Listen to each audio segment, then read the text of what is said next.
जी, ये हम एक्सरसाइज 2.6 करने जा रहे हैं आज। तो ये पहले मैंने आपको रिलेशंस के बारे में बताया था, रिलेशंस क्या होते हैं। ठीक है, उससे हमने फिर पहले कार्टेशियन प्रोडक्ट निकाला था, फिर उसका कोई सबसेट निकाला था। कोई भी सबसेट ले लें तो वो हमारे पास रिलेशन बन जाता है। तो अब इस एक्सरसाइज में जितने भी क्वेश्चंस हैं, अब आपने यूँ करना है कि जैसे अब हमारे पास यहाँ सिर्फ एक सेट दिया हुआ है ए, ये सेट ओनली वन सेट ए। तो आपने दूसरा भी कोई सेट नहीं है हमारे पास, तो कार्टेशियन प्रोडक्ट यानी ए क्रॉस बी हम कैसे निकालेंगे। जो हम बी सेट पहले लिया करते थे, अब वो नहीं है, तो फिर हम ए को ए के साथ ही उसका कार्टेशियन प्रोडक्ट ले लेंगे। यानी साथ आपने एक और सेट लिख देना है 1 2 3 4। फिर आपने उसी तरह पेयर्स बनाते जाना है। खुद बनाएंगे, पहले लिख लें वो पेयर कैसे बनेंगे। वन को पहले वन के साथ, फिर वन को टू के साथ, फिर वन को थ्री के साथ, फिर वन को फोर के साथ। फिर इसी तरह टू ले लेना है, टू को वन के साथ, फिर टू को टू के साथ, फिर टू को थ्री के साथ, फिर टू को फोर के साथ। टू का काम हो गया, अब थ्री का। फिर थ्री को वन के साथ, थ्री को टू के साथ, फिर थ्री को थ्री के साथ, फिर थ्री को फोर के साथ। फिर अब इसका काम थ्री का भी हो गया, फिर फोर का। फोर को वन के साथ, फोर को टू के साथ, फोर को थ्री के साथ, फोर को फोर के साथ। ये सारा काम आप पहले कर के बैठे हैं, इस क्वेश्चन में नहीं लिखा हुआ, आप पहले ये बना लें कार्टेशियन प्रोडक्ट। जब ये आपके पास बन जाएगा, फिर आप क्वेश्चन की तरफ आएँ। कहता है उस कार्टेशियन प्रोडक्ट में ये पहला पार्ट है, वो ये कहता है कि जो आपने ये सारे कार्टेशियन प्रोडक्ट्स बना लिए हैं ना, उनमें आप ये करें कि ऐसे ऐसे प्रोडक्ट्स ढूंढें, ऐसे ऐसे पेयर ढूंढें जहाँ वाई और एक्स सेम हो। तो वो कौन से मिलेंगे, आप उनमें से सारे जो जो आपने बनाए हुए हैं उनमें से ढूंढ लें। एक्स और वाई जहाँ सेम नज़र आए, तो वन और वन है, टू और टू है, थ्री और थ्री, और फोर और फोर। ये ऐसे पेयर्स हैं जहाँ एक्स और वाई की वैल्यू सेम है। ठीक है। और उसमें फिर देख रहे हैं डोमेन क्या है और रेंज क्या है। डोमेन क्या होती है, वो पहले एलिमेंट्स होते हैं। रेंज क्या होती है, वो दूसरे एलिमेंट्स होते हैं। तो ये आप इसमें से देखें, जिस तरह भी कहता जाए। जैसे सेकंड पार्ट में उसने कहा है X plus Y is equal to 5। अब देखिए इन तमाम पेयर जो आपने बनाए हैं, अभी मैंने आपको बना के दिखाए हैं, आप खुद अपने पास लिख लें। वो मैंने तो रेज कर दिए। तो अब आप लिखें ऐसे तमाम पेयर जिसमें पहले एलिमेंट्स और दूसरे एलिमेंट दोनों को ऐड करें तो 5 आंसर आए। वो कौन से होंगे, आप पेयर्स में से ढूंढ लें फिर। कि देखें वन और फोर को ऐड करें तो 5 आता है, टू और थ्री को ऐड करें तो 5 आता है, थ्री और टू को ऐड करें, जिस जिस जगह 5 आता है ऐड करने से वो आप लिख लेंगे। इन क्वेश्चन में यही काम करना है। ठीक है, यहाँ दिया हुआ ज़रा कंडीशन देख लें, X plus Y less than 5।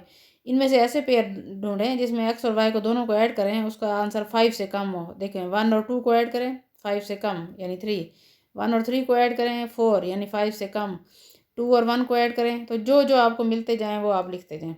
ये आपका क्वेश्चन वन होगा। नेक्स्ट ये एक्स प्लस वाई को ऐड करें, जहाँ जहाँ आंसर ग्रेटर देन 5 आता है तो इनमें से वो पेयर्स आप लिख लीजिएगा जो भी हैं। ये क्वेश्चन वन है। ठीक है। क्वेश्चन टू में भी आपने यही काम करना है कि जो जो आपके पास हैं ये कंडीशन दी गई है, तो ये कंडीशन में बताना है कि ऐसे कंडीशन में ये फंक्शन बनेगा या नहीं बनेगा। ठीक है। तो उन उन जो पेयर लेंगे ना, आप पहले आपने ये सारे क्वेश्चन कर लिए हुए हैं। ये वाला भी किया है, X is equal to Y. Pair आपको जो आंसर आ गया उसको देख लें, उसके फंक्शन बना के ड्रा कर लें। फिर देखें क्या वो फंक्शन बनते हैं या नहीं। ये फंक्शन हमने पहले आपको बताए हुए हैं कि फंक्शन क्या होते हैं। ठीक है, जो बनेंगे तो आप लिखें, जो नहीं होते तो वो आप लिख दीजिएगा कि वो नहीं है फंक्शन। अच्छा, थ्री में देखें कि फंक्शन है तो किस टाइप के हैं। ये भी जब आपको फंक्शन मैंने बताए हुए हैं, तो देखिए मैंने कहा था कि फंक्शन ऐसा होगा जो ये जो है ना, ए सेट ए वाले एलिमेंट्स दो बार किसी के साथ ना जाके मिलें। जैसे वन वन का पेयर ऐसे बनेगा ना, आप इसको पहले लिखें। ये जैसे पेयर मैंने बनना है ना, ये लिखे हुए हैं कि वन का पेयर ए के साथ भी बना और वन का पेयर बी के साथ भी बना। ये यही शो करनी है ना, ये दो लाइंस। अच्छा, फिर हम लिखेंगे कि टू का पेयर बना जी सी के साथ और थ्री का पेयर बना डी के साथ, ऐसे बना। तो देखिए हमने कहा था फंक्शन बनने के लिए, हमने कहा था जितने भी आपके ये बन जाएं, ये जो आपको मैच कर किए हुए दिखा रहे हैं पेयर बन जाएं, देखें कि फर्स्ट एलिमेंट रिपीट ना हो रहा हो। यहाँ रिपीट हो गया, इसलिए ये फंक्शन नहीं होगा। फंक्शन की डेफिनेशन पे आप चले जाएं, वहाँ देखें तीन कंडीशंस बताई थी कि वो अगर फुलफिल करती है तो फंक्शन होगा, अदरवाइज़ नहीं होगा। वो बात की बात है कि फंक्शन किस तरह का होना चाहिए। अब देखिए कि हमारे पास ये जो अगला है वो कैसा फंक्शन है। हर एलिमेंट का अपना अपना एक साथी है, अपना अपना एक इमेज है। ठीक है, जब हमने अपना अपना साथी कहा था तो हमने कहा था कि वो, और इसमें से कोई यहाँ दूसरे सेट में से कोई रह भी नहीं गया अकेला।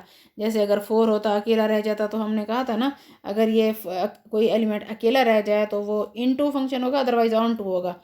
तो देखिए अब ये 1 1 भी है, यानी हर एक का अपना अपना साथी पेयर भी है, और ये कोई यहाँ बच भी नहीं गया इस सेट में से, तो हम इसको कहते थे ये 1 1 और ऑन टू हैं।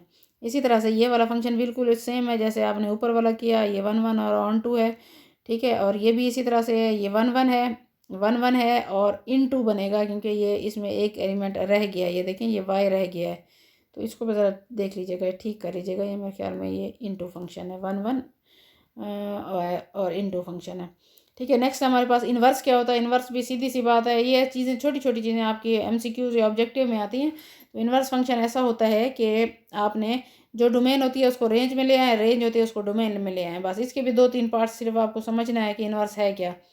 तो जितने आपको सिर्फ ऐसे सिंपल से क्वेश्चन है ना, जैसे ये है 2 1 है, तो इसका इन्वर्स क्या होगा, 1 2। जो डोमेन है वो रेंज बन गई, रेंज थी वो डोमेन 3 2 है तो वो 2 3 बन जाएगा। ये देखें 4 3 है तो 3 4 बन जाएगा, और क्या उससे 5 4 है तो ये 4 5 बन जाएगा। इसी तरह से हम इन्वर्स निकालते हैं। इन्वर्स में डोमेन रेंज बन जाती है और रेंज डोमेन बन जाती है। बस यही आपके लिए बेसिक कॉन्सेप्ट ज़रूरी थे, बहुत ज़्यादा इसे करने की ज़रूरत नहीं है।